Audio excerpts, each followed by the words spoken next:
que han traicionado el juramento que quieren. Solo me cabe decirle a los trabajadores, yo no voy a renunciar.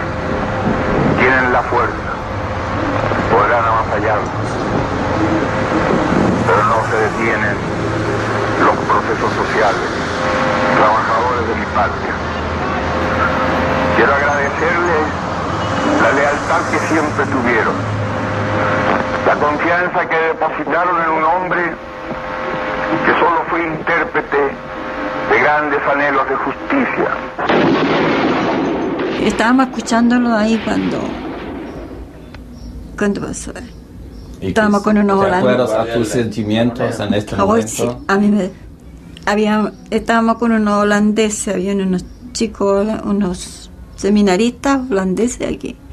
Con ellos estábamos. Lloramos todos. Allende, a pesar de haber sido, como decían, que era aristócrata, pero que era un político que él entendía a su clase, a la clase obrera. Tenemos la pretensión, y eso sí que lo voy a decir con modestia, de estar creando un camino distinto y demostrar que se puede hacer estas transformaciones profundas que son el camino de la revolución. Y nosotros lo hemos dicho, y tú sabes perfectamente bien, que hemos dicho que crear un gobierno democrático, nacional, revolucionario y popular, que abrirá el camino al socialismo. El 11 de septiembre de 1973, el Palacio de la Moneda de Santiago de Chile se transforma en el escenario de una de las últimas batallas de la Guerra Fría. Hoy, el presidente Salvador Allende tiene intención de pronunciar un apasionado discurso para evitar el inminente golpe de Estado. Pero la Operación Amanecer aborta todos sus planes. Son las 6:11 de la mañana. Suena el teléfono, me toca contestar la llamada. Por el otro lado del teléfono se identifica el general Urrutia solicitando hablar con el presidente de la República. La respuesta fue que no, porque se había acostado muy tarde y había dado la orden de no ser despertado. No obstante, él me dice de que asume la responsabilidad de despertar al presidente, dado que la situación en el país es grave.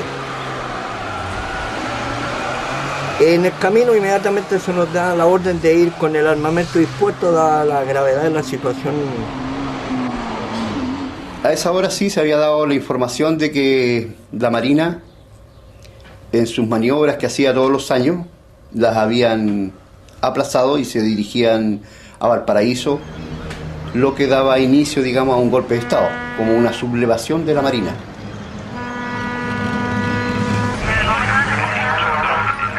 Son las 6 de la mañana. La Marina ocupa la ciudad de Valparaíso y detiene a más de 1000 partidarios del gobierno de Allende. Todo contacto con el mundo exterior queda cortado. Solo una línea de comunicación permanece abierta. A las 6:11 de la mañana, el jefe de los carabineros la utiliza para alertar a Allende. El presidente sabe lo suficiente como para preocuparse, pero no lo bastante como para poder evaluar la magnitud del peligro. Se trata de una trampa.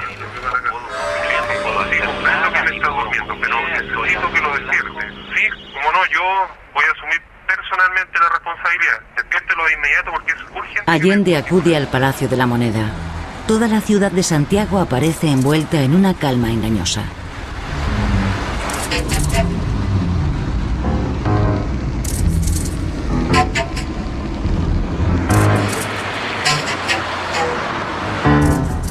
El ejército espera hasta que Allende está dentro del palacio.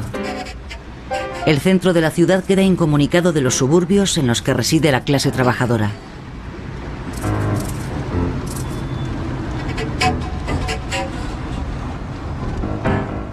Una vez dentro de su despacho, Allende reúne a sus compañeros más cercanos, varios ministros, unos amigos y 20 guardaespaldas. Nos plantea que políticamente había que dar una lección, había que levantar una bandera y darme un ejemplo. Nos da la oportunidad de que aquel compañero que quiera irse, se vaya. Nos miramos todos, ninguno se fue. Esta es la última fotografía del presidente. Lleva un Kalashnikov, un regalo de Fidel Castro. Allende espera la ayuda de las unidades que considera leales que se encuentran a las órdenes del comandante jefe Augusto Pinochet. Está completamente convencido de la lealtad de Pinochet, hasta que a las 8:32 de la mañana oye la proclamación de la Junta Militar. La proclama de la Junta Militar de Gobierno. Santiago, 11 de septiembre de 1973. Las Fuerzas Armadas y Carabineros de Chile declaran, primero, que el señor Presidente de la República debe proceder a la inmediata entrega de su alto cargo a las Fuerzas Armadas y Carabineros de Chile. Segundo, que las Fuerzas Armadas y el Cuerpo de Carabineros de Chile están unidos para iniciar la histórica y responsable misión de luchar por la liberación de la patria del yugo marxista y la restauración del orden y de la institucionalidad. Firmado Augusto Pinochet Ugarte, General de Ejército, Comandante en Jefe del Ejército. Toribio Merino Castro, Almirante, Comandante en Jefe de la Armada. Gustavo Lee Guzmán, General del Aire, Comandante en Jefe de la Fuerza Aérea de Chile. Y César Mendoza Durán, Director General de Carabineros de Chile. Hasta el último Allende decía, ubíqueme, decía Pinochet, ¿cómo puede si yo sé que está conmigo esto? No escuché, si lo decía antes en la mañana, y cuando le dijeron, no está con usted, casi ahí se desarmó.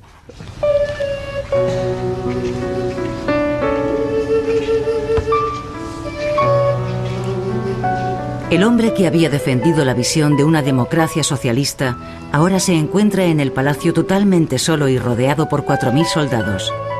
Nadie acude a ayudarle. Los guardias del palacio abandonan sus puestos. Allende decide pronunciar un discurso de despedida y establece una llamada telefónica con Radio Magallanes.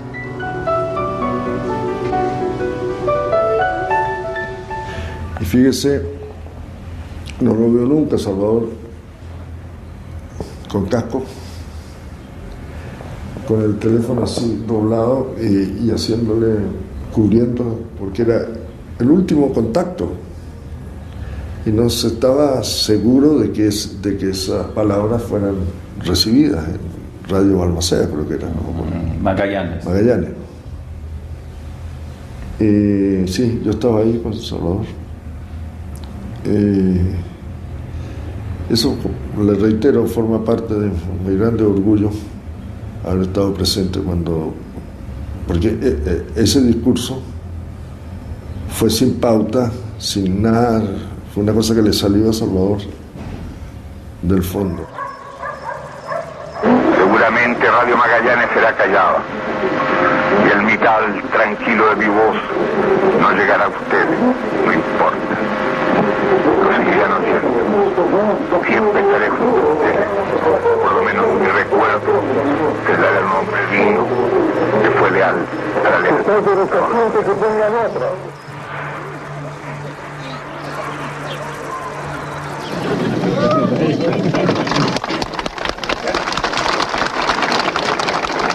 ¿Cuánto falta, creen ustedes?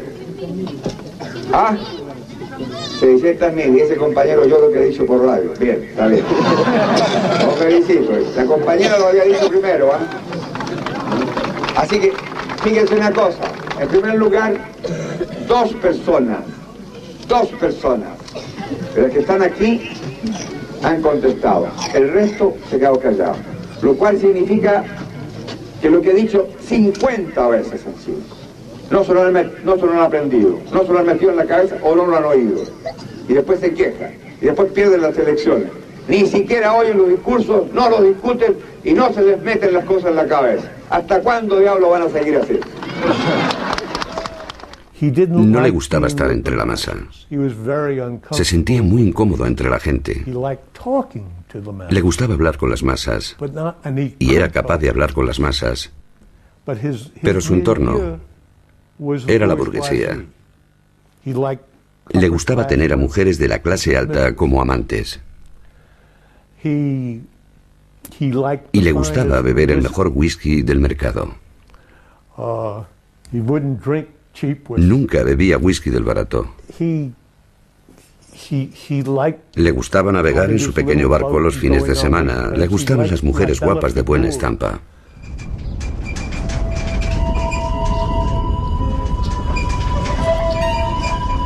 El 26 de junio de 1908, Salvador Allende nace en Valparaíso. Su padre, un abogado rico, le educa en el espíritu humanista de los francmasones. De muchacho a menudo visita el taller de un zapatero anarquista del que aprende las teorías revolucionarias de Marx y Bakunin. Salvador se convierte en campeón nacional de natación y de decatlón. También se hace popular como boxeador y como ladrón de corazones. Ya de niño sabía lo que quería ser de mayor: presidente.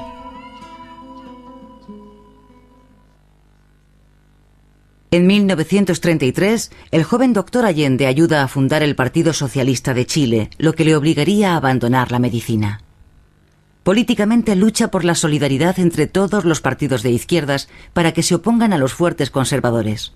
Sus camaradas se burlan de él diciendo que es Lenin vestido de traje.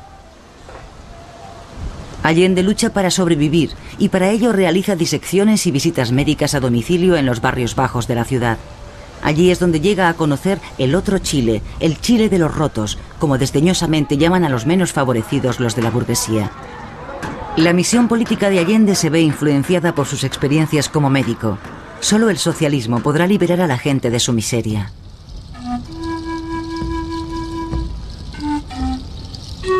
En Magallanes, los pastores que trabajan en las enormes granjas de ovejas y los trabajadores del matadero organizan una colecta para que Allende pueda realizar un viaje de campaña por el sur del país. Allí, en 1945, Allende es elegido senador y promete que cuando sea presidente, el país pertenecerá a los trabajadores. En 1970, tras 4 intentos, Allende consigue el 36,3% de los votos y es elegido presidente gracias a la derrota del Partido Demócrata Cristiano. Se convierte en el primer presidente marxista libremente elegido en la historia de la humanidad. Su coalición de socialistas, comunistas, socialdemócratas y cristianos de izquierdas recibe el nombre de Unidad Popular. Los partidos de izquierdas de todo el mundo están rebosantes de alegría. El socialismo y la democracia son compatibles. Durante los primeros meses de mandato de Allende, los salarios suben un 25%. Es una fiesta para los menos favorecidos y los ricos empiezan a hacer sus maletas. Esto es Chuquicamata, la mina de cobre a cielo abierto más grande del mundo, propiedad de la empresa norteamericana Anaconda Copper Company. Allende la nacionaliza sin dar ninguna compensación. Otras 90 grandes empresas chilenas también son expropiadas. Sin embargo, unos meses más tarde consiguen generar solo déficit. Los mandos del partido no tienen la menor experiencia en cómo llevar los negocios. El gobierno de Allende, de acuerdo con sus respectivos sindicatos, los sindicatos manejados por los socialistas o por los comunistas o por el MIR, hacían una huelga, paralizaban la industria. Entonces el Ministerio del Trabajo decretaba la reanudación de faenas y nombraba a un administrador de la empresa, un interventor socialista. Eso se llamaron los resquicios legales. Nosotros denunciamos eso como una cosa absolutamente contraria a derecho, un fraude al derecho.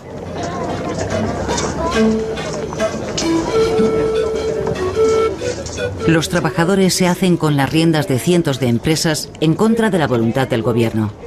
Los trabajadores del campo, por la fuerza, toman posesión de tierras de labranza. Su lema es «Al infierno con los ricos». El pánico se desata entre la clase media. Allende ya no es capaz de controlar a aquellos espíritus que él mismo convocó. No tuvimos fuerza, no tuvimos fuerza suficiente para derrotarlo. ¿Me entiendes? Entonces se fue creando y eso favoreció, ayudó al juego de la derecha. Entonces se fue deteriorando la correlación de fuerza, porque para hacer la revolución, para llevar adelante el cumplimiento del programa de la Unidad Popular, se requería la mayoría del país. Eso está claro. La mayoría la tuvimos al comienzo, con el apoyo demócrata cristiano, después aún sin el apoyo de los demócratas cristianos en los primeros meses del año 71. Pero después se fue deteriorando.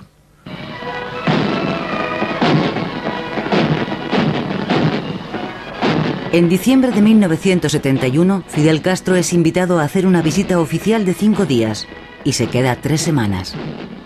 Estaba el auge de la Revolución Cubana, había muchos deseos quizás y tentaciones además para más de alguno de creer que la vía insurreccional, por ejemplo, era una respuesta adecuada. Había surgido la teología de la liberación y mi padre siempre antepuso decir no, en Chile tenemos una vocación civil, democrática, una tradición, nuestro parlamento, nuestro funcionamiento ininterrumpido. Entonces él siempre consideraba que el mejor y el único camino para las reformas profundas eran solamente en democracia y en pluralismo.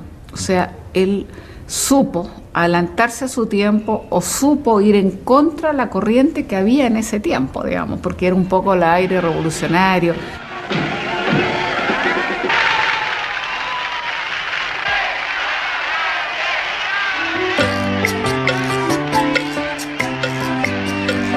Fidel Castro critica la debilidad ideológica de la revolución chilena y eso anima a la oposición de los radicales de izquierda a actuar contra Allende.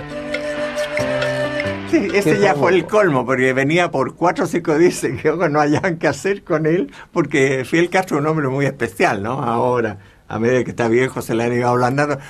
Pero le gustó tanto acá que se quería quedar y no hallaban dónde mandarlo, dónde entretenerlo. Y eso causó e impulsó más todavía que como un gobernante extranjero lo atendían de tal forma. El general Palacios el día del golpe de Estado. Su regimiento acorazado número 2 es el que tiene la misión de atacar el Palacio de la Moneda. El ultimátum expira a las 11 de la mañana.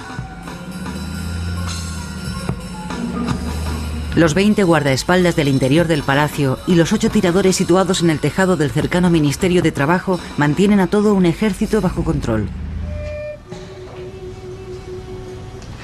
Los guardaespaldas de Allende idean un plan de fuga, pero Allende se niega a seguirlo. Su amigo, el periodista Augusto Olivares, se suicida.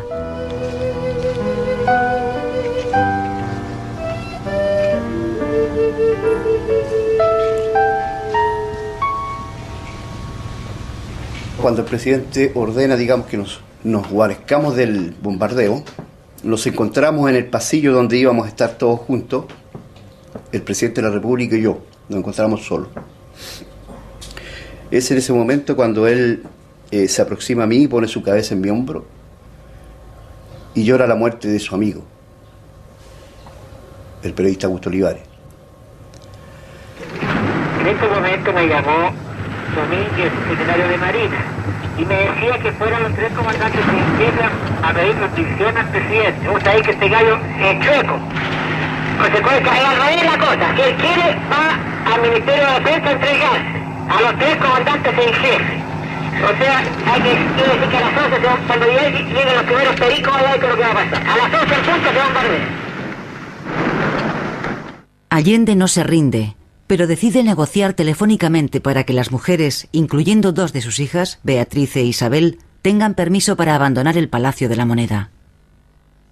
Uno siente como casi una traición, ¿no? Uno lo que desea es permanecer.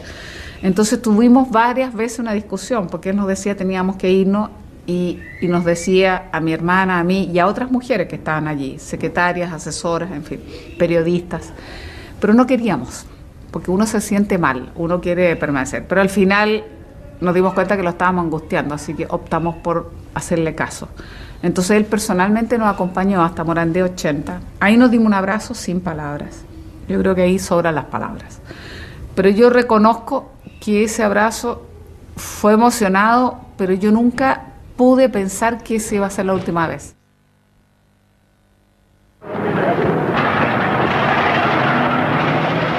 La guerra de los burgueses chilenos contra Allende empieza un año antes del golpe de Estado, en octubre de 1972. Y en protesta contra las expropiaciones, los camioneros, los médicos y los hombres de negocios organizan una huelga general que paraliza todo el país. Allende negocia con la Asociación de Empresarios y rechaza cualquier medida obligatoria. Él nunca tomó el mando de sus fuerzas, por eso le digo, se le arrancó la situación, perdió el control de la situación y se produjo el descarrilamiento del país, porque a todo esto no eran cosas inofensivas, se estaba destruyendo y se destruyó la economía de Chile. El coste de la vida sube un 163% en 1972. Todas las empresas nacionalizadas operan con pérdidas. El Estado imprime dinero y la inflación asciende a alturas de vértigo. Debido a la huelga de empresarios de octubre, los suministros quedan bloqueados por completo. La economía es de tiempos de guerra.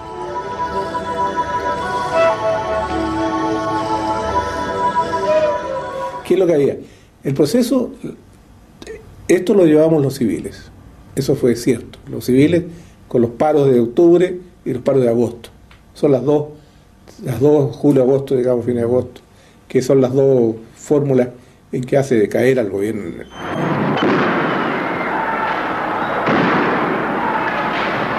La derecha política crea una organización terrorista, Patria y Libertad. Las bombas y los asesinatos desestabilizan el país. Participé en Patria y Libertad, pero no como miembro. No participé, pero no como miembro de la Patria y Libertad. Esa fue una cosa que también son cosas del momento que hacen necesario crear organismos. Hay otro más que creó el Partido Nacional. Pero era un organismo de terror también. Sí, Patria y Libertad. Claro, Patria y Libertad. ¿Y usted estaba de acuerdo con el terror, con la violencia contra Allende? No, en ese aspecto no. Nunca me ha gustado la violencia, de ninguna manera. Nunca me agradó la violencia. Pero uno de pronto tiene que participar en ella. Si alguien me ataca a mí, yo tengo que defenderme.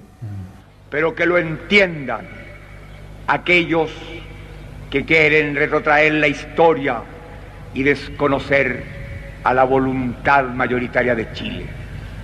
Sin tener carne de mártir, no daré un paso atrás, y que lo sepan, dejaré la moneda cuando cumpla el mandato que el pueblo me diera.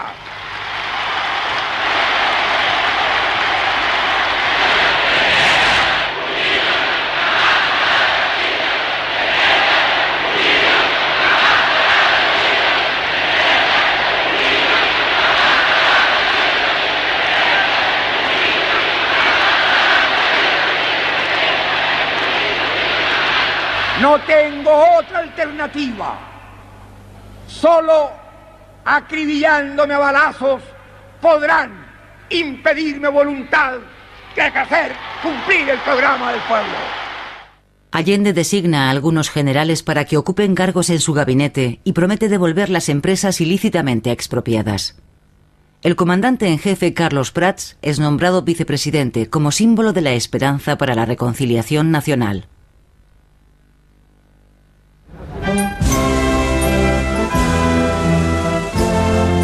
En diciembre de 1972, Allende viaja a Moscú.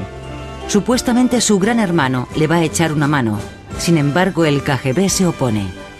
Por eso la opinión nuestra de inteligencia era que este proceso está condenado a morir. Porque Allende, que era un demócrata químicamente puro, como decíamos nosotros, que él estaba absolutamente en contra de cualquier procedimiento de carácter dictatorial, de mano fuerte, de mano de hierro. Él se atenía a los procedimientos democráticos desde el principio hasta el fin. Nosotros estamos seguros, por la experiencia de otros países, que con este idealismo de Allende era imposible mantener el régimen interno del país. Brezhnev se mantiene firme en su decisión. Nada de dinero para Chile. Tras las negociaciones, Allende le comenta a su médico: tengo un puñal clavado en la espalda. Allende dice: y ahora, señor Brezhnev, yo quiero hacer una solicitud. La solicitud del condenado a la muerte. Brezhnev levantó la jeta Entonces, ¿cómo? Se sorprendió qué solicitud del condenado a la muerte. Él dice, es que dentro de pocos días termina el plazo de créditos cortos que habían dado a Chile, una suma alrededor de $80 millones. Y si nosotros no estamos en condiciones de devolver esta suma en pocas semanas, entonces Chile será anunciado como un país en bancarrota, ¿sí? Y pierde todo su prestigio. Allende estuvo por retirarse abruptamente de su visita que hizo a Moscú. Hubo un momento en que dijo, me retiro. No, si aquí no se da nada.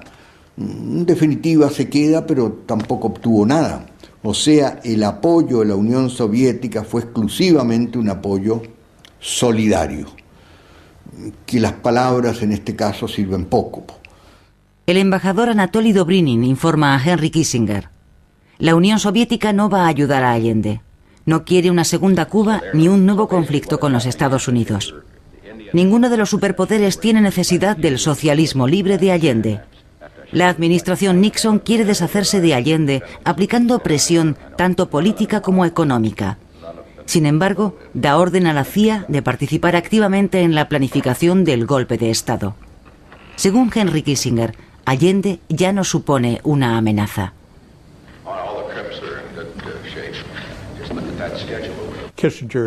Kissinger tenía su propia y privada explicación a esta postura.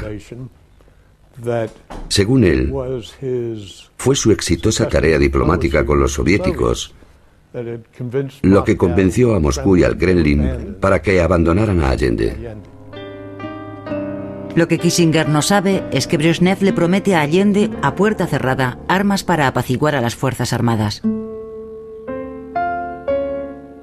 Allende trata de acariciar la pata del tigre para que no lo mordiera. Pero el tigre, de todos modos, lo va a morder. Él mandó a Pinochet aquí a Moscú para buscar armamento para el ejército. A Pinochet. A Pinochet. Pinochet estuvo aquí. ¿Seguro? Seguro. Fue firmado el convenio sobre el envío de armamentos. ¿En 73? 73, a principio. Se le concedió el crédito de $100 millones para eso. En el momento, eso yo no lo sabía, ni tampoco lo supo inteligencia, porque era un acuerdo secreto entre dos organizaciones militares. Supe de fuente segura que ya estaban en el mar los barcos con el armamento soviético. ¿Qué armas? Armas eran de diferente tipo, pero habían tanques, había artillería y había bastante municiones para ellos. Es decir, que ya estaban en el camino. Entonces fue cuando yo personalmente escribí varios documentos de carácter de urgencia al gobierno, pidiendo que separaran esos envíos y que viraran los barcos que iban en dirección a Chile a otros destinos, porque ya el golpe de Estado era inminente. Allende no recibe las armas de Moscú. Esto consolida la situación de los conspiradores dentro del ejército. Pinochet es un obstáculo peligroso para sus planes. Se le conoce como el sirviente fiel de Allende. Pinochet se sumó en el último minuto al golpe, y se sumó lleno de dudas al golpe, y se sumó con tantas dudas que mandó la familia a la frontera con Argentina. O sea, no, es un personaje ambiguo y shakespeariano, y en definitiva, por lo mismo que tenía cargo de conciencia, pasó a ser el más duro de los golpistas, el más brutal de los golpistas, el más criminal de los golpistas. Enseguida una comunicación al señor presidente de la República. Then a communication to Mr. Allende. Para que entregara el mando de la nación sin derramamiento de sangre. So he will relate the power without any loss of blood. Sin embargo, el señor Allende se negó a aceptar esta proposición. But Mr. Allende refused this proposal.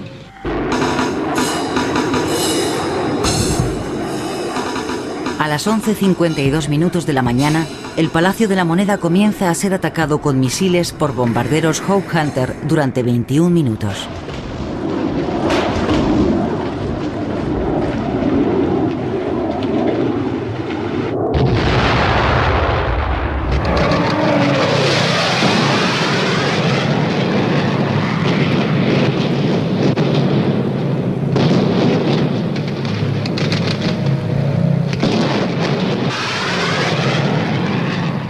En un momento determinado la situación era irrespirable y el presidente le dice a aquellos que se sentían más afligidos para respirar que se pusieran boca abajo, que era el lugar donde se conservaba más el oxígeno. Y creo que los acontecimientos como se presentaron ese día, la desunión de la Unidad Popular, que era el sector político fuerte que lo apoyaba, nunca se pusieron de acuerdo en resolver los problemas, digamos, que existían. Y eso evidentemente lo llevó a tomar la drástica decisión. Pero él de ahí no iba a salir vivo. El 8 de septiembre, 3 días antes del día final, Allende celebra en su finca campestre el cumpleaños de su hija Beatriz. Ángel Parra canta una canción que iba a resultar profética. ¿Qué vas a hacer? ¿Qué vas a hacer? Si una negra amenaza se cierne sobre ti, si 10.000 asesinos disparan contra ti, ¿qué vas a hacer? ¿Qué vas a hacer? Si la guerra tu patria parte en dos, si la muerte se lleva tu primer amor, ¿qué vas a hacer? ¿Qué vas a hacer? Y había un ambiente decaído, un ambiente, yo diría, incluso la iluminación era triste, a pesar de ser una fiesta de cumpleaños. Y cuando llegamos nosotros, don Salvador se paró y vino a saludarnos, dejó de jugar y dijo, qué bueno que vinieron, esto hay que alegrarlo un poco. Estaba muy triste y muy, ¿cómo decirte? Se notaba que tenía un diálogo consigo mismo, ¿no? Estaba enfrentando un momento final, o sea, era como ver un personaje de una tragedia griega. Yo creo que todos éramos, y no nos dábamos cuenta, pero él sí era. Yo pienso que los vientos revolucionarios nos hicieron mal. Y que ese costo lo pagó todo Chile. Aquella noche Allende le dice a un amigo, tal vez no hemos entendido el ritmo de este país después de todo. Se dispone a organizar la retirada. Y Allende veía que la cosa ya no tenía solución y que era preferible perderla, perderla en un plebiscito. Si la perdíamos, perdamos el gobierno en un plebiscito. Para evitar el derramamiento de sangre. Ese era el final. El trágico 8 de septiembre, los dirigentes del Partido Socialista informan a Allende de su decisión. No al diálogo, no al referéndum. El partido de Allende quiere un enfrentamiento. Nada más desquiciador. No hay caos más profundo y más hondo que una guerra civil. Si ella se provocara, aunque la ganara el pueblo y el gobierno, siempre perdería el pueblo y el gobierno, y lo que es peor, perdería el país. Una guerra civil en Chile no solo significaría quebrar, desde el punto de vista social, la convivencia nuestra, en donde padres a hijos se enfrentarían hermanos a hermanos o hermanas, en donde además la politización ha llegado a nivel tal que prácticamente el país está tangencialmente dividido en dos sectores. Allende le pide al cardenal Silva Enríquez que haga de mediador. El 17 de agosto, el cardenal invita a Allende y al presidente de los demócratas cristianos, Patricio Aylwin, a su casa. Es la última oportunidad. Nosotros pensábamos que la solución era un plebiscito. Y en eso nos jugamos hasta el final. Allende también propuso. Allende estuvo dispuesto a eso, pero sus partidos no le dieron el acuerdo. En esa conversación en casa del cardenal hablamos de estas cosas. Merecía ese calificativo de tragedia griega. Porque era un diálogo de sordos. Yo no creo que nadie quisiera realmente destruir la democracia, pero los hechos fueron produciéndose de una manera muy dramática y condujeron precisamente a destruir la democracia. Los demócratas cristianos llevan el diálogo con poco entusiasmo.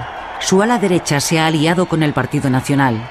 Su antiguo presidente, Eduardo Frei, aún rencoroso por el éxito de Allende, está ansioso por ver la derrota de este.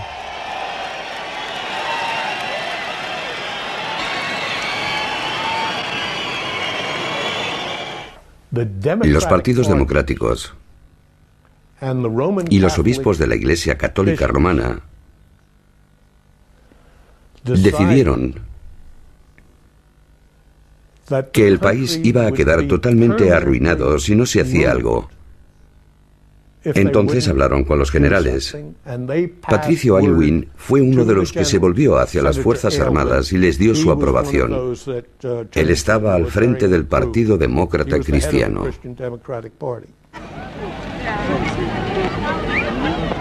Mis peores enemigos, dice Allende, están en mi propio partido. Los socialistas dirigidos por Carlos Altamirano rechazan cualquier diálogo al considerarlo una capitulación. Quieren mantenerse en el poder por medio de las armas.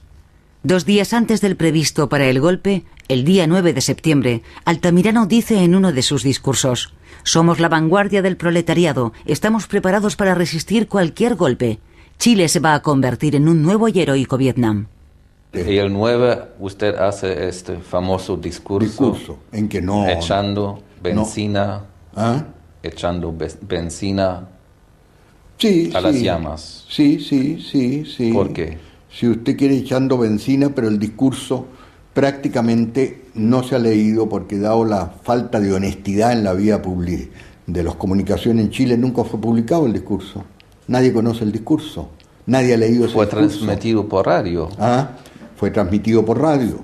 Pero bueno, los discursos que producen efectos son los que se leen, no en un determinado momento y por una radio. No hay un proceso histórico de alguna trascendencia que no entrañe un alto nivel de locura, de irresponsabilidad y sobre todo de utopía. En junio de 1973, los conspiradores empiezan a reunirse en la casa del abogado Gamboa, en el exclusivo barrio de Lo Curro, para planificar el golpe de Estado. Ya en el ejército no había más de 5 o 6, de la Fuerza Aérea habían otros tantos, y iban civiles a la reunión de la casa de Gamboa. ¿Civiles representando qué? ¿Partidos? Partidos, sí. Si mal no, sí, partidos. Partidos y su idea política contra, incluso de la democracia cristiana, que era la mayoría. Sí, eso es lo divertido. ¿Y el general Pinochet? Eso lo dijo usted. No, es una pregunta. ¿En qué fracción era él? Si me pregunta a mí, para nosotros los que estamos bien metidos en el asunto, era dudoso porque trabajaba muy bien su posición. Él en su libro dice que él estaba preparando. Eso a lo mejor lo preparó por su lado, nosotros nunca lo supimos. El 29 de junio ya se produce un pequeño golpe de Estado organizado por el coronel Soper de la extrema derecha. El general Prats y el general Pinochet se enfrentan a los tanques del rebelde. Cuando Prats renuncia a su puesto como jefe supremo de las Fuerzas Armadas en el mes de agosto, Allende nombra a un sucesor, Augusto Pinochet. Jugaba así su última carta. El ejército queda dividido. ¿Qué habría que hacer en vista del caos y del colapso del Estado? ¿Deberían los generales volver a unirse al gabinete de Allende y compartir el poder con él? Esta solución es la que la CIA considera más favorable. La mayoría de los oficiales quieren deshacerse de Allende, aunque para ello tengan que violar la Constitución. La burguesía del Parlamento impulsa al ejército a ponerse manos a la obra.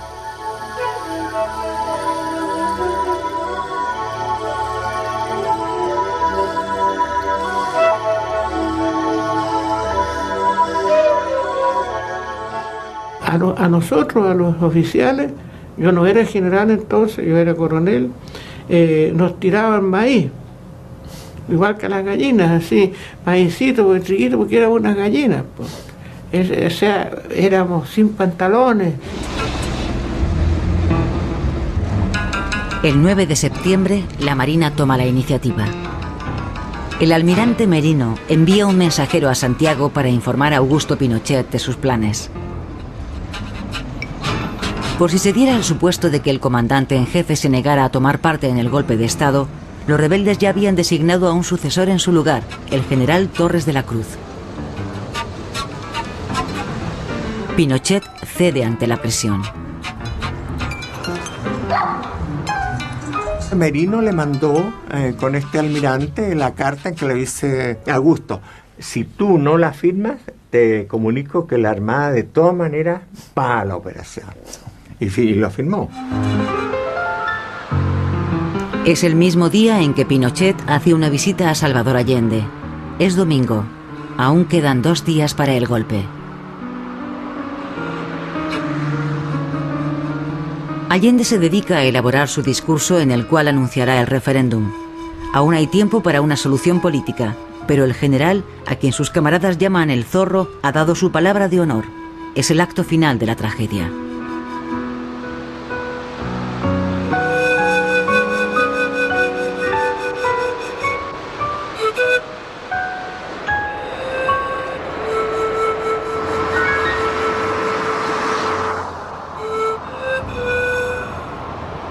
Y el lunes Salvador llamaba plebiscito y se acababa el peligro de golpe, de masacre, como decía Chicho.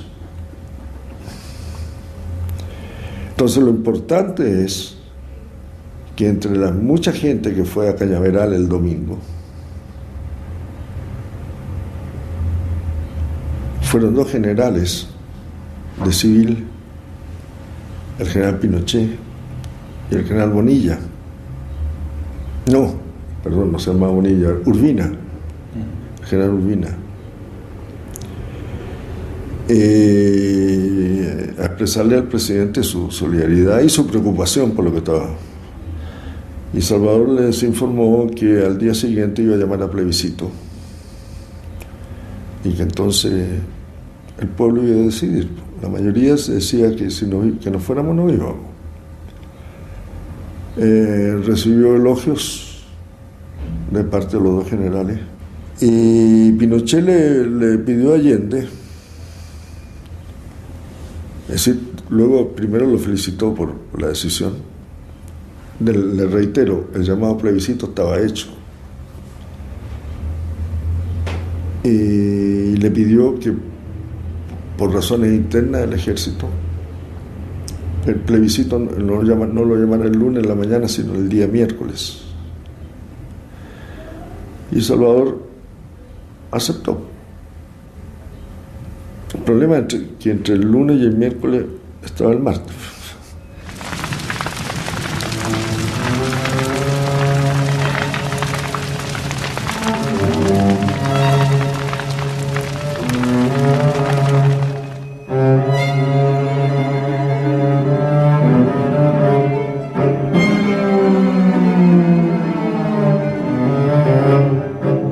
Entro, el Salón de Independencia es uno en que a un lado está el cuadro sobre Picasso, muy bonito, y veo en el sillón rojo el cuerpo del señor Allende así acostado, y con la metralleta que le regaló, porque lo vi en la placa, Fidel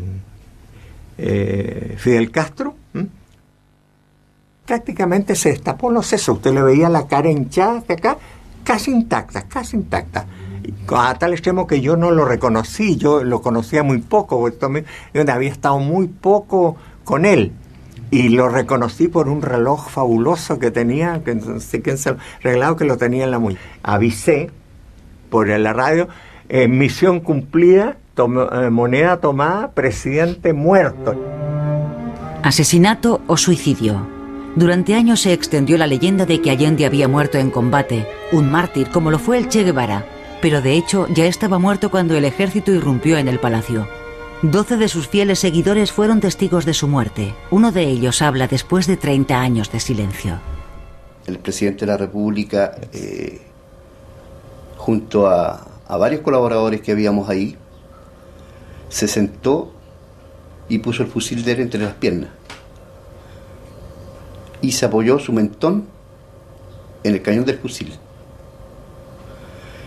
Él empezó bajo la mano, se agarró del guardamonte del fusil y en un momento determinado presionó el disparador.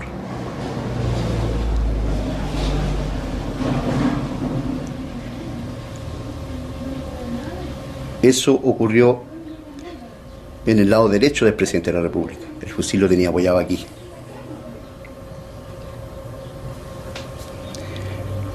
¿Y lo anunció? De ahí no anunció nada, no dijo absolutamente nada. Fue inesperado para Inesperado completamente. Todo el mundo se quedó, digamos, frío ante esa situación. ¿Y usted lo vio? Yo lo vi. Y los que estaban ahí conmigo también lo vieron.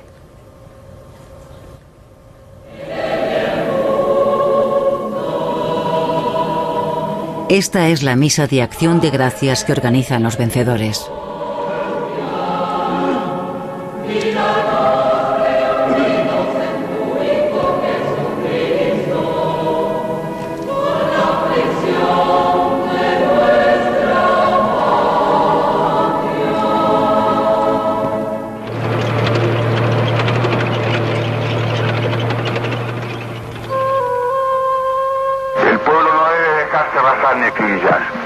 Pero tampoco puede humillar.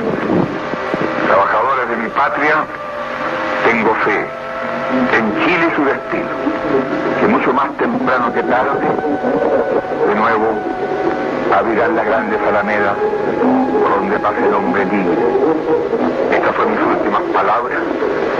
Tengo la certeza de que mi sacrificio no será en vano. Porque esto fue aplanado de un viaje. Fue con un costo mínimo de vida, o sea, absolutamente mínimo. Sin embargo, nos cobran como si fuéramos como los 100 millones de muertos de la Unión Soviética, no son nada comparados con los 1000 muertos nuestros, ¿entiendes?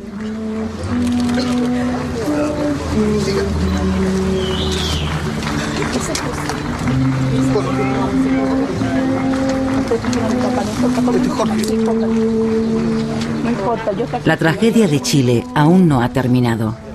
Hoy siguen apareciendo en fosas comunes cuerpos sin vida de los seguidores de Allende asesinados.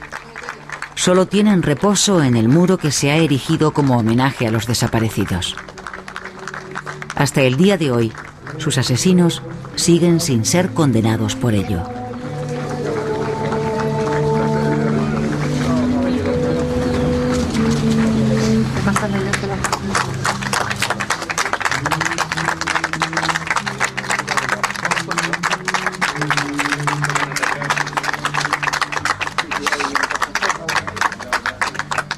No es que yo esté por el suicidio, pero yo creo que él lo pensó muy bien. Yo creo que fue que dejó una lección. Yo creo que Ernesto Cardenal, el poeta nicaragüense, dice por ahí en un verso, creyeron que lo mataron y lo que hicieron era enterrar una semilla.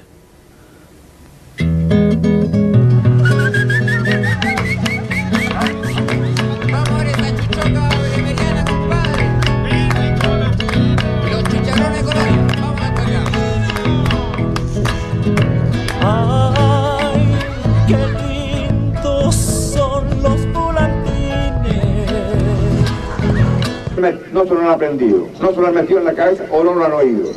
Y después se quejan, y después pierden las elecciones.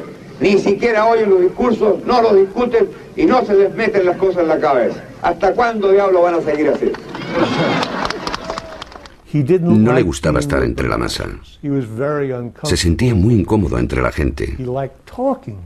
Le gustaba hablar con las masas y era capaz de hablar con las masas. Pero su entorno era la burguesía. Le gustaba tener a mujeres de la clase alta como amantes. Y le gustaba beber el mejor whisky del mercado. Nunca bebía whisky del barato. Le gustaba navegar en su pequeño barco los fines de semana. Le gustaban las mujeres guapas de buena estampa.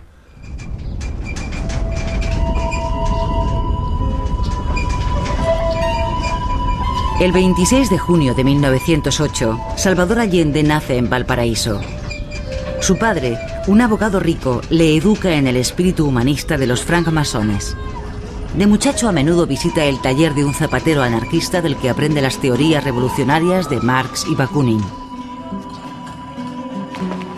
Salvador se convierte en campeón nacional de natación y de decatlón. También se hace popular como boxeador y como ladrón de corazones. Ya de niño sabía lo que quería ser de mayor: presidente.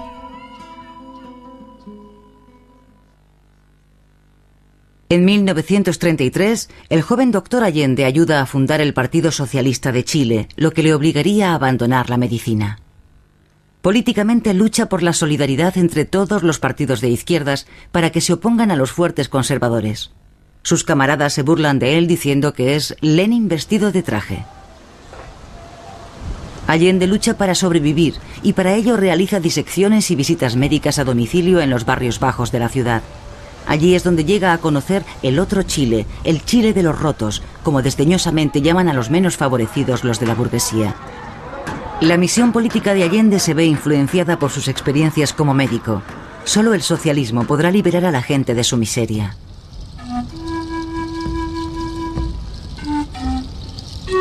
En Magallanes, los pastores que trabajan en las enormes granjas de ovejas y los trabajadores del matadero organizan una colecta para que Allende pueda realizar un viaje de campaña por el sur del país. Allí, en 1945, Allende es elegido senador y promete que cuando sea presidente, el país pertenecerá a los trabajadores.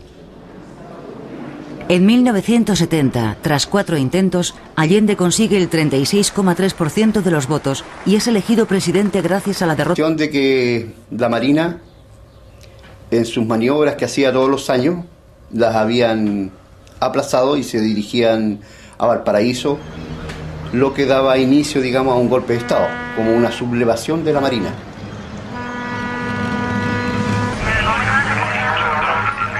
Son las 6 de la mañana. La Marina ocupa la ciudad de Valparaíso y detiene a más de 1000 partidarios del gobierno de Allende. Todo contacto con el mundo exterior queda cortado. Solo una línea de comunicación permanece abierta. A las 6:11 de la mañana, el jefe de los carabineros la utiliza para alertar a Allende. El presidente sabe lo suficiente como para preocuparse, pero no lo bastante como para poder evaluar la magnitud del peligro. Se trata de una trampa.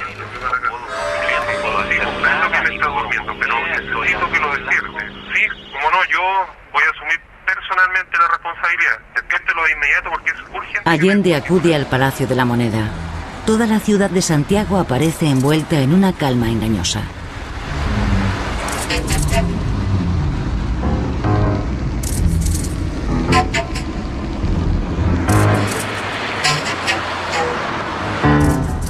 El ejército espera hasta que Allende está dentro del palacio. El centro de la ciudad queda incomunicado de los suburbios en los que reside la clase trabajadora.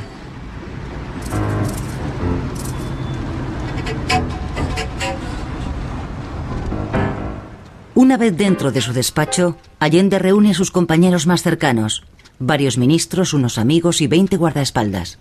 Nos plantea que políticamente había que dar una lección, había que levantar una bandera y darme un ejemplo. Nos da la oportunidad de que aquel compañero que quiera irse, se vaya. Nos miramos todos, ninguno se fue. Esta es la última fotografía del presidente. Lleva un Kalashnikov, un regalo de Fidel Castro.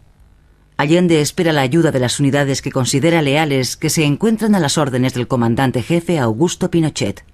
Está completamente convencido de la lealtad de Pinochet, hasta que a las 8:32 de la mañana oye la proclamación de la Junta Militar. La proclama de la Junta Militar de Gobierno. Santiago, 11 de septiembre de 1973. Las Fuerzas Armadas y Carabineros de Chile declaran, primero, que el señor Presidente de la República debe proceder a la inmediata entrega de su alto cargo a las Fuerzas Armadas y Carabineros de Chile. Segundo, que las Fuerzas Armadas y el Cuerpo de Carabineros de Chile están unidos para iniciar la histórica y responsable misión de luchar por la liberación de la paz. Cosas del momento que hacen necesario crear organismos. Hay otro más que creó el Partido Nacional. Pero era un organismo de terror también. Sí, Patria sí, Libertad. claro, Patria Libertad. ¿Y usted estaba de acuerdo con el terror, con la violencia contra Allende? No, en ese aspecto no. Nunca me ha gustado la violencia, de ninguna manera. Nunca me agradó la violencia. Pero uno de pronto tiene que participar en ella. Si alguien me ataca a mí, yo tengo que defenderme. Pero que lo entiendan aquellos que quieren retrotraer la historia y desconocer a la voluntad mayoritaria de Chile. Sin tener carne de mártir, no daré un paso atrás, y que lo sepan, dejaré la moneda cuando cumpla el mandato que el pueblo me diera.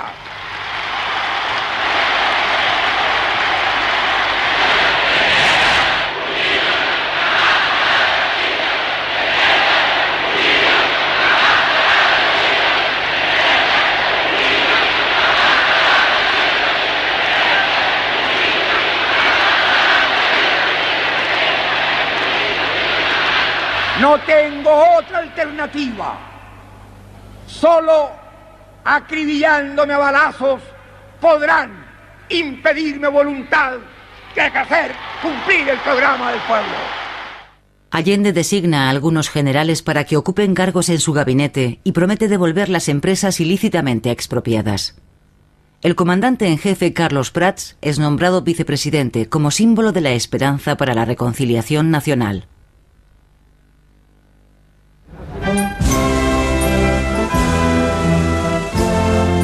En diciembre de 1972, Allende viaja a Moscú. Supuestamente su gran hermano le va a echar una mano. Sin embargo, el KGB se opone. Por eso la opinión nuestra de inteligencia era que este proceso está condenado a morir. Porque Allende, que era un demócrata químicamente puro, como decíamos nosotros, que él estaba absolutamente en contra de cualquier procedimiento de carácter dictatorial, de mano fuerte, de mano de hierro. Él se atenía a los procedimientos democráticos desde el principio hasta el fin. Nosotros estamos seguros, por la experiencia de otros países, que con este idealismo de Allende era imposible mantener el régimen interno del país. Brezhnev se mantiene firme en su decisión. Nada de dinero para Chile. Tras las pero decide negociar telefónicamente para que las mujeres, incluyendo dos de sus hijas, Beatriz e Isabel, tengan permiso para abandonar el Palacio de la Moneda. Uno siente como casi una traición, ¿no? Uno lo que desea es permanecer. Entonces tuvimos varias veces una discusión, porque él nos decía teníamos que irnos y nos decía a mi hermana, a mí y a otras mujeres que estaban allí, secretarias, asesoras, en fin, periodistas, pero no queríamos, porque uno se siente mal, uno quiere permanecer, pero al final nos dimos cuenta que lo estábamos angustiando, así que optamos por hacerle caso. Entonces él personalmente nos acompañó hasta Morandé 80, ahí nos dimos un abrazo sin palabras, yo creo que ahí sobran las palabras, pero yo reconozco que ese abrazo fue emocionado, pero yo nunca pude pensar que esa iba a ser la última vez.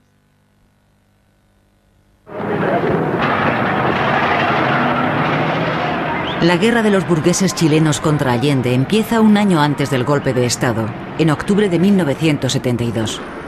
Y en protesta contra las expropiaciones, los camioneros, los médicos y los hombres de negocios organizan una huelga general que paraliza todo el país. Allende negocia con la Asociación de Empresarios y rechaza cualquier medida obligatoria. Él nunca tomó el mando de sus fuerzas, por eso le digo, se le arrancó la situación, perdió el control de la situación y se produjo el descarrilamiento del país, porque a todo esto no eran cosas inofensivas, se estaba destruyendo y se destruyó la economía de Chile. El coste de la vida sube un 163% en 1972. Todas las empresas nacionalizadas operan con pérdidas. El Estado imprime dinero y la inflación asciende a alturas de vértigo. Debido a la huelga de empresarios de octubre, los suministros quedan bloqueados por completo. La economía es de tiempos de guerra.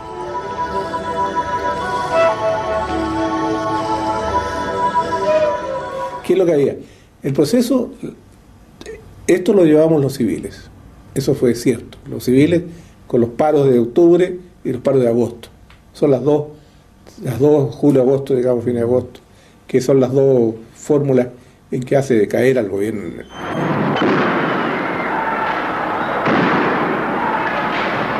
La derecha política crea una organización terrorista, Patria y Libertad. Las bombas y los asesinatos desestabilizan el país. Participé en Patria y Libertad, pero no como miembro. ¿No? Participé, pero no como miembro de la Patria y Libertad. Esa fue una... Alrededor de 80 millones de dólares. Y si nosotros no estamos en condiciones de devolver esta suma en pocas semanas, entonces Chile será anunciado como un país en bancarrota, ¿sí? Y pierde todo su prestigio. Allende estuvo por retirarse abruptamente de su visita que hizo a Moscú. Hubo un momento en que dijo: me retiro. No, si aquí no se da nada. En definitiva se queda, pero tampoco obtuvo nada. O sea, el apoyo de la Unión Soviética fue exclusivamente un apoyo solidario, que las palabras en este caso sirven poco. El embajador Anatoly Dobrinin informa a Henry Kissinger: la Unión Soviética no va a ayudar a Allende. No quiere una segunda Cuba ni un nuevo conflicto con los Estados Unidos. Ninguno de los superpoderes tiene necesidad del socialismo libre de Allende. La administración Nixon quiere deshacerse de Allende aplicando presión tanto política como económica. Sin embargo, da orden a la CIA de participar activamente en la planificación del golpe de Estado. Según Henry Kissinger, Allende ya no supone una amenaza.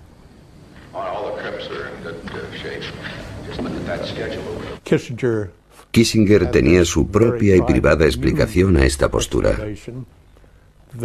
Según él, fue su exitosa tarea diplomática con los soviéticos lo que convenció a Moscú y al Kremlin para que abandonaran a Allende. Lo que Kissinger no sabe es que Brezhnev le promete a Allende, a puerta cerrada, armas para apaciguar a las Fuerzas Armadas. Allende trata de acariciar la pata del tigre para que no lo mordiera. Pero el tigre, de todos modos, lo va a morder. Él mandó a Pinochet aquí a Moscú para buscar armamento para el ejército. A Pinochet. A Pinochet. Pinochet estuvo aquí. ¿Seguro? Seguro. Fue firmado el convenio sobre el envío de armamentos. ¿En 73? 73, al principio. Se le concedió el crédito de 100 millones de dólares para eso. En el momento, eso yo no lo sabía, ni tampoco lo supo inteligencia, porque era un acuerdo secreto entre dos organizaciones militares. Supe de fuente segura que ya estaban en el mar los barcos con el armamento soviético. ¿Qué armas? Armas eran de diferente tipo, pero habían tanques, había artillería y había bastante municiones para ellos. Es decir, que ya estaban en el camino. Entonces fue cuando yo personalmente... El Castro es invitado a hacer una visita oficial de 5 días y se queda 3 semanas. Estaba el auge de la Revolución Cubana, había muchos deseos quizás y tentaciones además para más de alguno de creer que la vía insurreccional, por ejemplo, era una respuesta adecuada. Había surgido la teología de la liberación y mi padre siempre antepuso decir: no, en Chile tenemos una vocación civil, democrática, una tradición, nuestro parlamento, nuestro funcionamiento ininterrumpido. Entonces él siempre consideraba que el mejor y el único camino para las reformas profundas eran solamente en democracia y en pluralismo. O sea, él supo adelantarse a su tiempo o supo ir en contra de la corriente que había en ese tiempo, digamos, porque era un poco el aire revolucionario.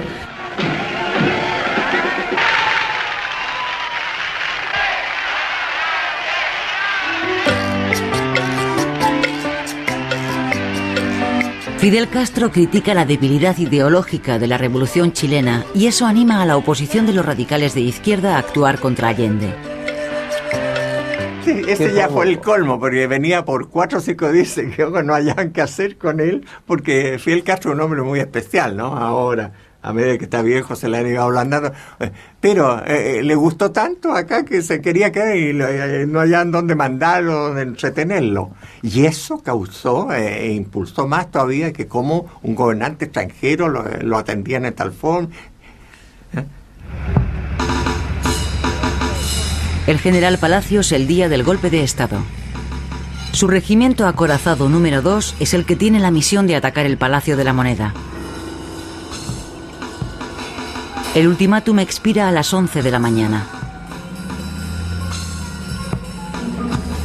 Los 20 guardaespaldas del interior del palacio y los 8 tiradores situados en el tejado del cercano Ministerio de Trabajo mantienen a todo un ejército bajo control.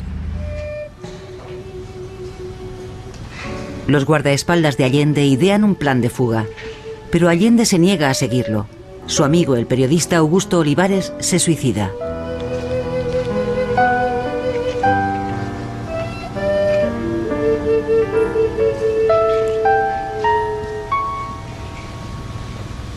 Cuando el presidente ordena, digamos, que nos guarezcamos del bombardeo, nos encontramos en el pasillo donde íbamos a estar todos juntos, el presidente de la República y yo, nos encontramos solos. Es en ese momento cuando él se aproxima a mí y pone su cabeza en mi hombro y llora la muerte de su amigo, el periodista Augusto Olivares. En este momento me llamó. Estaba el auge de la Revolución Cubana, había muchos deseos quizás y tentaciones además para más de alguno de creer que la vía insurreccional, por ejemplo, era una respuesta adecuada. Había surgido la teología de la liberación y mi padre siempre antepuso decir no, en Chile tenemos una vocación civil, democrática, una tradición, nuestro parlamento, nuestro funcionamiento ininterrumpido. Entonces él siempre consideraba que el mejor y el único camino para las reformas profundas eran solamente en democracia y en pluralismo. O sea, él supo adelantarse a su tiempo o supo ir en contra de la corriente que había en ese tiempo, digamos, porque era un poco el aire revolucionario.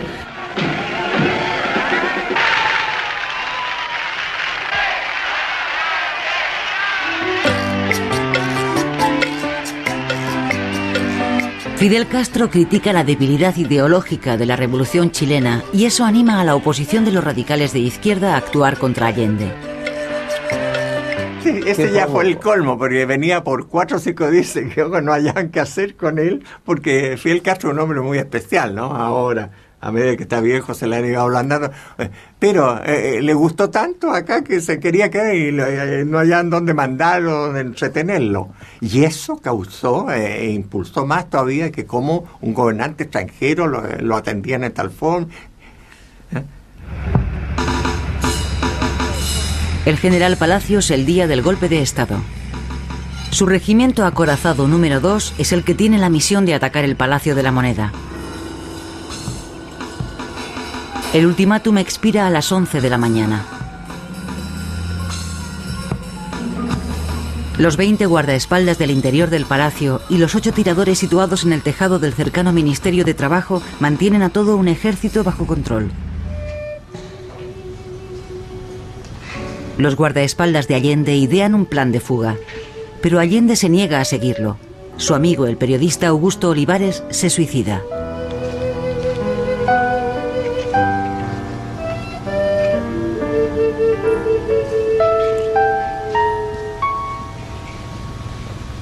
Cuando el presidente ordena, digamos, que nos guarezcamos del bombardeo, nos encontramos en el pasillo donde íbamos a estar todos juntos, el presidente de la República y yo, nos encontramos solos. Es en ese momento cuando él se aproxima a mí y pone su cabeza en mi hombro y llora la muerte de su amigo, el periodista Augusto Olivares. En este momento me llamó Domínguez, secretario de Marina, y me decía que fueran los 3 comandantes en tierra. Que las palabras en este caso sirven poco. El embajador Anatoly Dobrinin informa a Henry Kissinger: la Unión Soviética no va a ayudar a Allende. No quiere una segunda Cuba ni un nuevo conflicto con los Estados Unidos. Ninguno de los superpoderes tiene necesidad del socialismo libre de Allende. La administración Nixon quiere deshacerse de Allende aplicando presión tanto política como económica. Sin embargo, da orden a la CIA de participar activamente en la planificación del golpe de Estado. Según Henry Kissinger, Allende ya no supone una amenaza.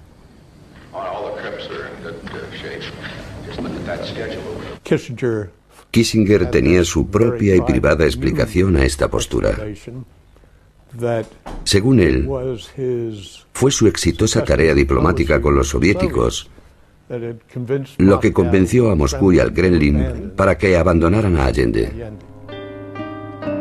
Lo que Kissinger no sabe es que Brezhnev le promete a Allende, a puerta cerrada, armas para apaciguar a las Fuerzas Armadas. Allende trata de acariciar la pata del tigre para que no lo mordiera. Pero el tigre, de todos modos, lo va a morder. Él mandó a Pinochet aquí a Moscú para buscar armamento para el ejército. A Pinochet. A Pinochet. Pinochet estuvo aquí. ¿Seguro? Seguro.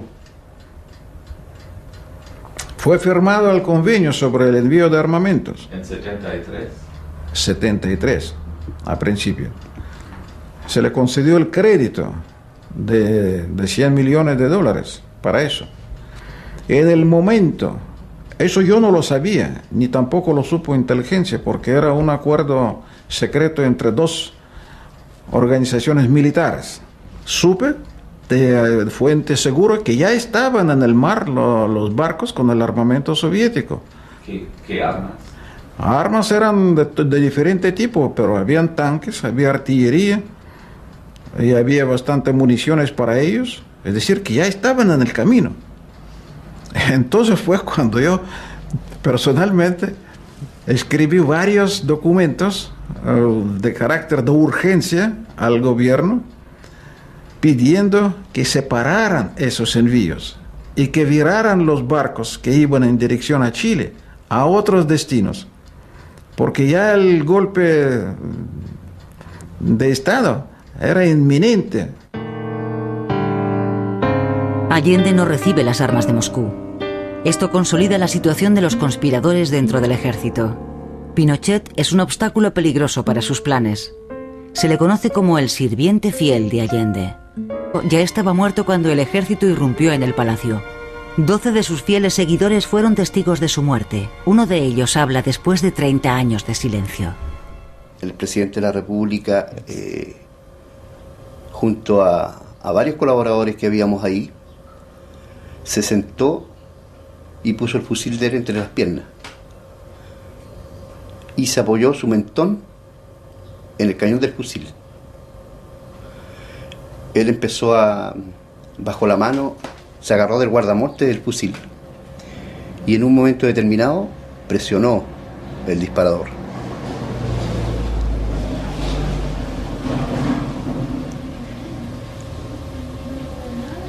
Eso ocurrió en el lado derecho del presidente de la República. El fusil lo tenía apoyado aquí.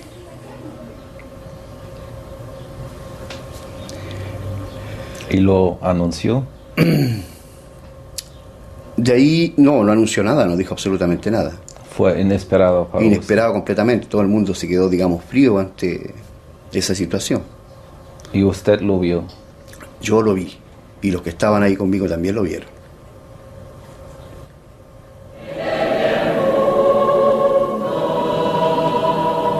Esta es la misa de acción de gracias que organizan los vencedores.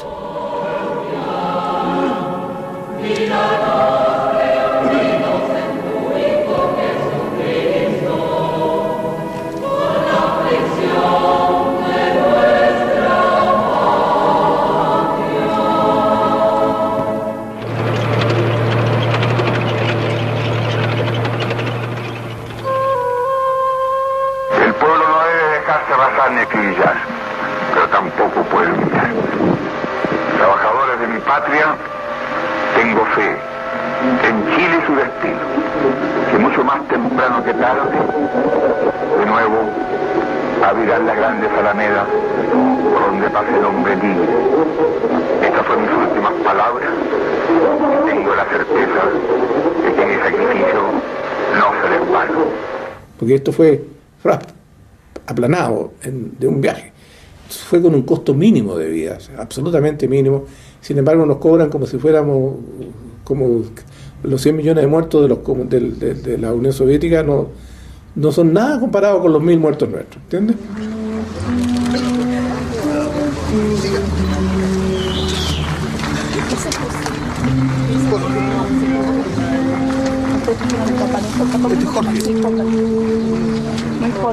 La tragedia de Chile aún no ha terminado. Hoy siguen apareciendo en fosas comunes cuerpos sin vida de los seguidores de Allende asesinados. 71, pero después se fue deteriorando.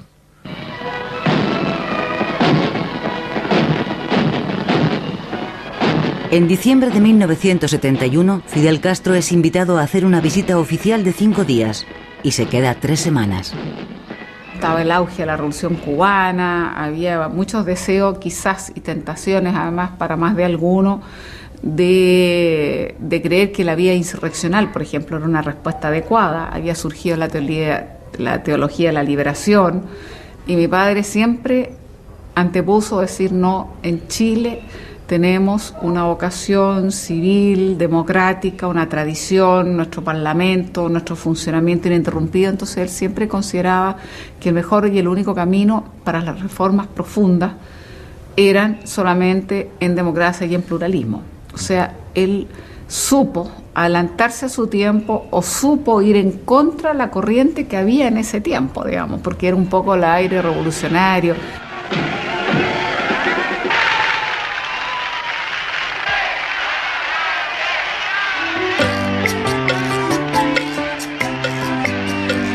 Fidel Castro critica la debilidad ideológica de la revolución chilena y eso anima a la oposición de los radicales de izquierda a actuar contra Allende. Sí, ese ya fue el colmo, porque venía por 4 o 5 días que no hayan qué hacer con él, porque Fidel Castro es un hombre muy especial, ¿no? Ahora, a medida que está viejo, se le han ido ablandando.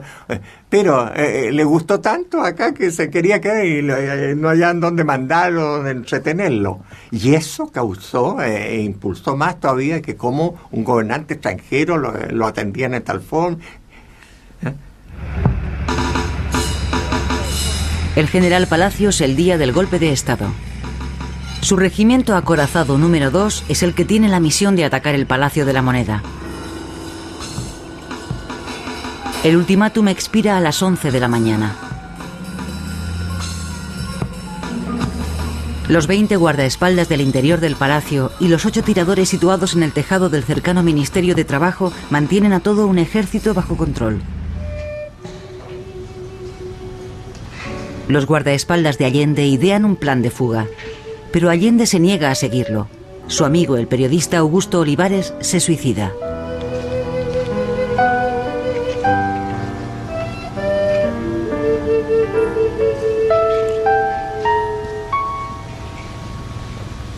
Cuando el presidente ordena, digamos, que nos guarezcamos del bombardeo, nos encontramos en el pasillo donde íbamos a estar todos juntos, el presidente de la República y yo, nos encontramos solos.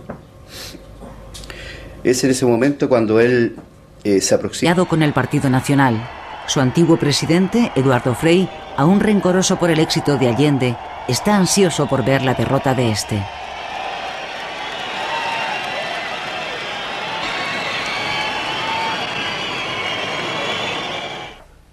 Los partidos democráticos y los obispos de la Iglesia Católica Romana decidieron que el país iba a quedar totalmente arruinado si no se hacía algo. Entonces hablaron con los generales. Patricio Aylwin fue uno de los que se volvió hacia las Fuerzas Armadas y les dio su aprobación. Él estaba al frente del Partido Demócrata Cristiano.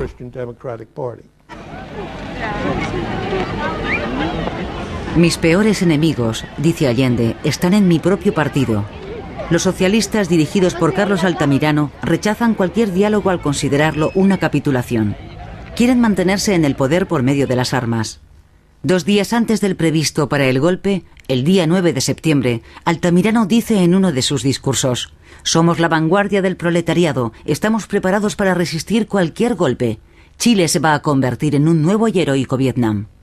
Y el 9 usted hace este famoso discurso en que no echando benzina, echando benzina a las llamas. Sí. ¿Por qué?